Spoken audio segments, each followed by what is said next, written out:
Benvinguts i benvingudes a una nova càpsula de resiliència. Avui contem amb la Eva Maria Escobar, ella és psicòloga i experta amb el model d'atenció centrada en la persona. Benvinguda. Hola, què tal? Bueno, la primera pregunta és obligada. Ens pots explicar una miqueta què és això del model ACP, atenció centrada en la persona, i quin és el teu paper com a formadora experta en residències? Bueno, quan fan aquesta pregunta sempre és com que què expliques per fer-lo curtet i que sigui ràpid i que s'entengui, no? Realment, la idea del nostre model d'atenció centrada a la persona no deixa de ser una cultura de treball. Jo sempre explico que jo vaig començar fa molts anys en aquest àmbit, cuidant i acompanyant a persones en situacions de dependència i a famílies, a equips professionals i al principi fèiem això i ho fèiem com a part de la nostra forma de fer. No li donàvem un nom, però sabíem perfectament el que estàvem fent i la intenció amb el que ho feien. Sí que és veritat que quan parlo d'ACP com a cultura de treball, com a una forma de fer, a vegades dir per què parlem ara i li hem donat nom? Doncs bueno, hem donat nom perquè pel camí hem perdut molt, hem perdut molt i ha agafat molt de pes una tasca molt dirigida a aquest servei. Nosaltres diem que tenim que treballar per la persona, no pel servei, molt dirigida a l'organització. L'organització ofereix i la persona s'adapta. I el nostre ACP el que vol és que donem la volta a aquesta idea, no? Que la persona té que fer, té que participar i té que ser responsable també del seu procés assistencial, no? Dintre d'aquests conceptes de dignitat, autonomia, capacitació, identitat, que moltes vegades darrere d'aquest clitxé de patologia i de dependència d'aquestes persones hem oblidat, no? Hi ha una cosa important, és que quan nosaltres som capaços de veure el sentit que hi ha detrás de tot allò que fem, és molt més fàcil cuidar, no? I el cuidar-ho cobra un sentit que d'una altra manera no té. Això seria l'ACP en petites, així fer-lo ràpidament. Per una altra banda, la meva tasca professional, doncs, bueno, jo em dedico a formar gent de diferents àmbits, de diferents centres, dia a dia veig moltes formes de treballar i al final jo sempre dic que formo persones, igual que cuidem persones i cuidem vides, no? Pues jo formo a persones, no tant, i sempre dic, no vull persones molt tècniques, això ja ho agafaran amb l'experiència, vull persones que tenen la capacitat d'apropar-se a qui cuidem, no des de la perspectiva de tengo que fer una tasca, tinc que aixecar, tinc que lluitar, tinc que acompanyar, tinc que fer gimnàsia, tinc que fer una activitat d'estimulació cognitiva, sinó des de què necessita la persona i què li puc oferir jo perquè sigui millor i perquè la seva qualitat de vida sigui millor, no? I aquesta idea, a el que em dedico és a formar persones. Molt bé. Nosaltres, com ja saps, estem fent un projecte, no?, que es diu Habitar la Bellesa durant aquest any i una de les coses que ens plantejàvem, no?, és que el model d'atenció centrada a la persona també defensa que hi ha una sèrie de necessitats i drets, no?, que són com universals, necessitats psicoemocionals que s'haurien de tenir sempre en compte amb totes les persones, però posar encara més èmfasi en les persones que estan en una residència o que estan en processos de demència, no?, perquè és molt més fàcil que aquestes necessitats es vegin, com tu deies, no?, diluïdes amb tota aquesta organització, amb el sistema, amb la multitud, no?, i que quedin com perdudes, no? Llavors, una de les coses que vam fer és amb les persones que tenien el llenguatge més conservat, vam fer uns grups de comunicació per veure de primera mà, no?, què veien elles, què vol dir la identitat per tu exactament, què vol dir el dret a la vinculació, no?, què vol dir el confort, quina és la vostra visió exactament i de les altres, no?, necessitats. Què penses d'aquest donar veu a les persones? Pues meravellós. Què tinc a dir? Fixeu-vos que el que acabo d'explicar abans, al final, el que nosaltres volem és posar en valor el projecte de vida de les persones a les que cuidem, no? I jo deia abans que quan fèiem el clitxé de posar nom a les patologies i basar-nos en les atencions en funció del nom que té aquestes patologies, a vegades oblidem que les persones a les que atenem tenen necessitats. I aquestes necessitats passen per aquestes 5 necessitats bàsiques, no? Tu ho has dit molt bé, el confort, la identitat, la vinculació. Quan no tenim en compte aquestes 5 necessitats bàsiques, deixem de costat quina és la raó de la persona què és el que necessita la persona per seguir endavant, no? Quan jo faig a la persona conscient de que també té necessitats, que no només és el que jo li estic oferint, no? Que és un àpat calent cada dia, una habitació, un espai on compartir, unes activitats que realitzar, també les fem responsables del canvi, no? Quan jo intento entendre a la persona a la que atenc, el resident, l'usuari de centre, intento apropar-me i ser flexible des del treball en equip, des de la coordinació, des de buscar aquest ambient, no? Abans quan parlava d'ACP, no? No només parlem d'atenció a persones, també atenem espais, no? Hem perdut una mica la idea de que aquest espai té que ser un espai confortable. Parlem d'hogares, no parlem d'hospitals, no? I aquest canvi d'idea, quan jo escolto, quan faig aquesta escolta activa, és molt més fàcil. Quan jo no escolto i simplement valoro el que jo penso que és el correcte, doncs és quan perdem el control sobre l'atenció. Així que, molt bé. És totalment un canvi de paradigma, realment, no? De l'atenció més assistencial a un canvi totalment de mirada, en aquest sentit. Que ens dona molta més feina, Yasmina, que ens dona molta Sí. més feina. I aquí és el problema. El problema és que per mi és molt fàcil fer per inèrcia o fer per el que sé que tinc que fer, sense pensar a qui li estic fent. ACP no és a on arribo, sinó com arribo, no? Quins són els processos que estic portant a terme per arribar a això. Per això no hi ha un únic model d'ACP, sinó que hi ha tants models com centres tenim. Vale? Totalment. Hem fet servir també l'art col·lectiu i com a eina de comunicació també amb les persones també que tenien el llenguatge més afectat. I hem creat algunes obres que són com metàfores d'aquestes necessitats i una mica també volíem que fos com reivindicatives, no? Com una mica... Bueno, ja les veuràs, no t'avançaré del tot perquè esperem que vinguis. Et volia convidar al final, però et convido ja a la inauguració del projecte. Després ja et direm al final la data i això. Què penses de fer servir l'art com a una manera de reivindicar coses i alhora una eina d'expressió també, no? Emocional amb les persones amb demència? Doncs mira, penso que és una veu. Al final donem veu a persones que pensem que no tenen aquesta capacitat. Si ens fixem en tot el que fem en el nostre dia a dia a nivell de treball en els nostres centres, moltes vegades deixem una mica de costat, no m'agrada dir-ho, però és la realitat, no? Tampoc vull ser utòpica, no? Moltes vegades la dificultat de l'atenció a persones que perden la capacitat de comunicació, que perden la capacitat de memòria, que perden la capacitat de racionalització, fa que em costa més, em dificulta més, bueno, ja no necessiten, ja no fan, ja posem en les seves veus paraules que ells segurament no dirien. Jo sempre dic, si pogués dir alguna cosa, què diria si pogués parlar? Què ens diria? Què necessita? Què diria a qui li agrada, no? I penso que el donar veu d'aquesta manera, a través de la part emocional, la part...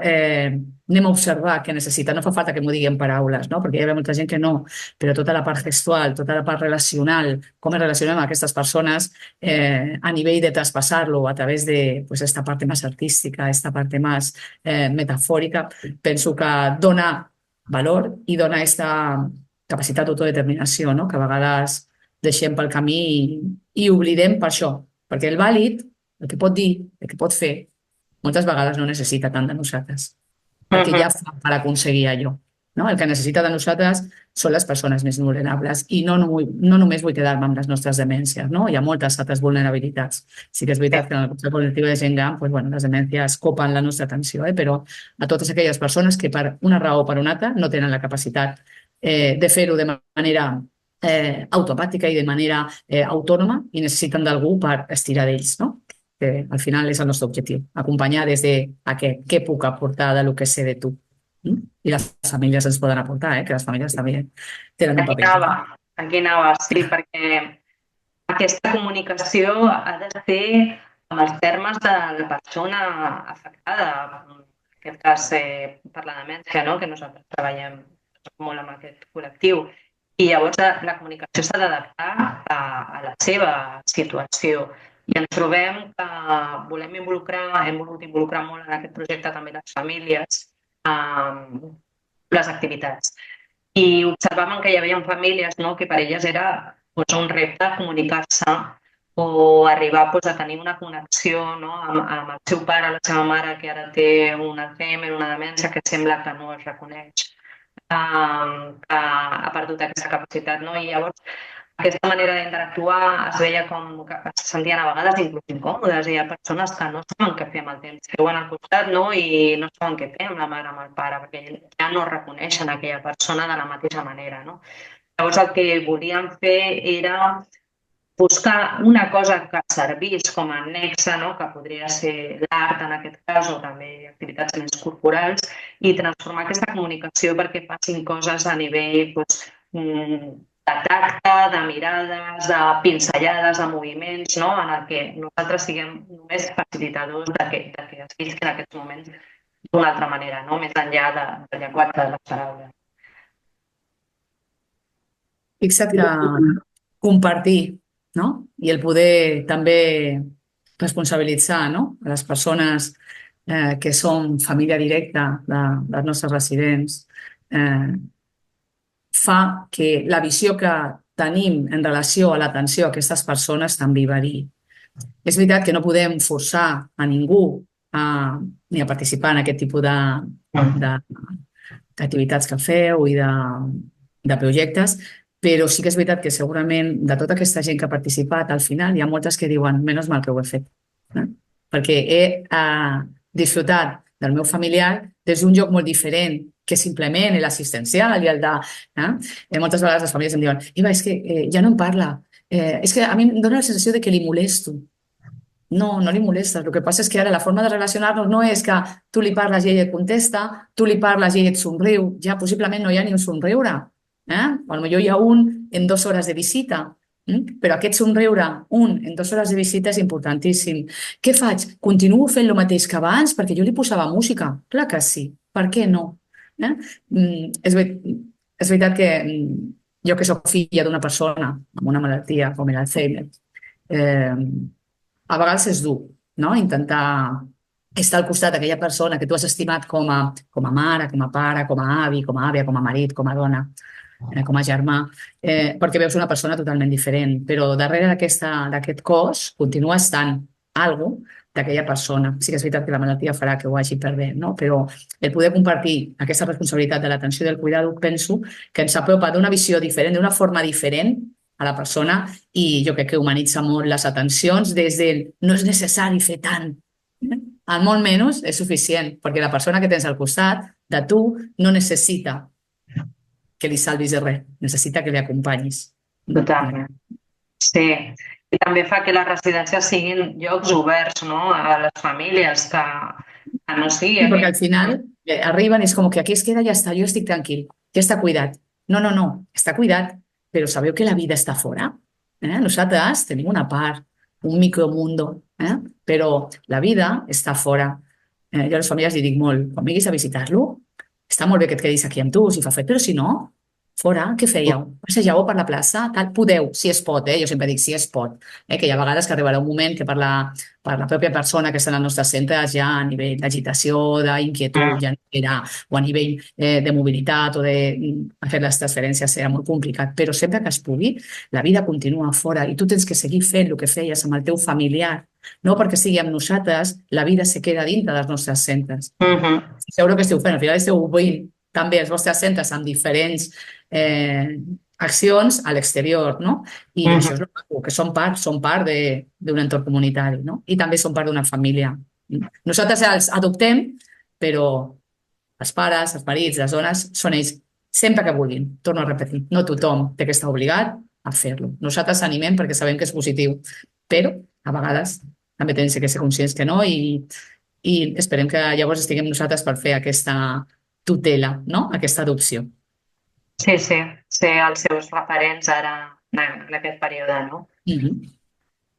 També hem fet servir en el projecte una part que hem anomenat Habitar el cos. Dintre d'aquest Habitar la bellesa, evitem també aquest cos que ha envellit, no? Que moltes vegades ja ens falla per moltes parts, no? La funcionalitat i tenim dolor i de més, no? Llavors volíem donar també molt protagonisme a aquesta part corporal i com que el Ricard, psicòleg també i especialista en psicomotricitat vivenciada, ha guiat aquesta part del projecte i hem fet un grup de psicomotricitat on treballant doncs, aquesta part més corporal per establir una millor relació amb el propi cos, no? També com a eina també de comunicació amb tu mateix, amb el teu cos i amb el cos dels altres. I hem fet doncs, aquest treball també corporal. No sé com encaixaria això també en aquest model. La integració de tot és positiu. Jo deia abans, no? Què camí estem fent? Què estic fent per apropar-me a la persona? No? ACP no deixa de ser un camí que tenim que anar recorrent a poc a poc. No és una carrera de fondo, és un camí. Ja no digo ni carrera de fondo, abans deia, és com una carrera de fondo, no és una marató, no és una carrera de fondo. No, ara jo dic que és un camí.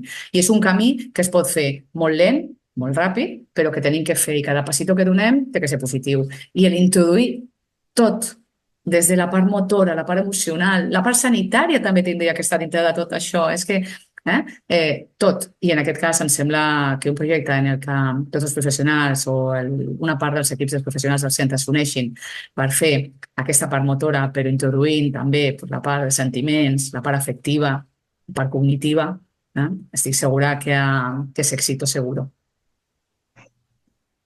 Sí, és anar posant, com tu dius, no? És anar posant pedretes i anar construint mica en mica. I quan aconsegueixes que una cosa que abans es feia d'una manera per fer canvi, ja és com un èxit, no? Sobretot perquè la part física venim d'un treball molt mecànic també.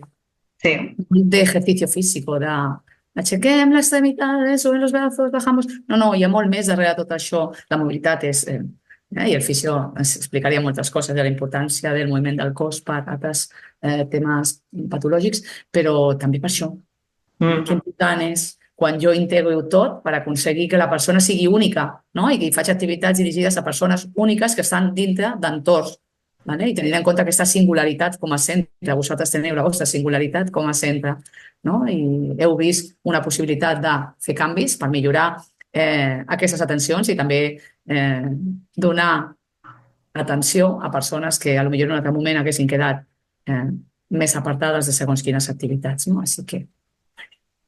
Sí, hem tingut sort també de que la direcció ha anat en la mateixa direcció també de nosaltres, no? Llavors, això és molt important, no tothom té aquesta sort que tots hem d'anar en el mateix camí, no? Al final perquè les coses surtin.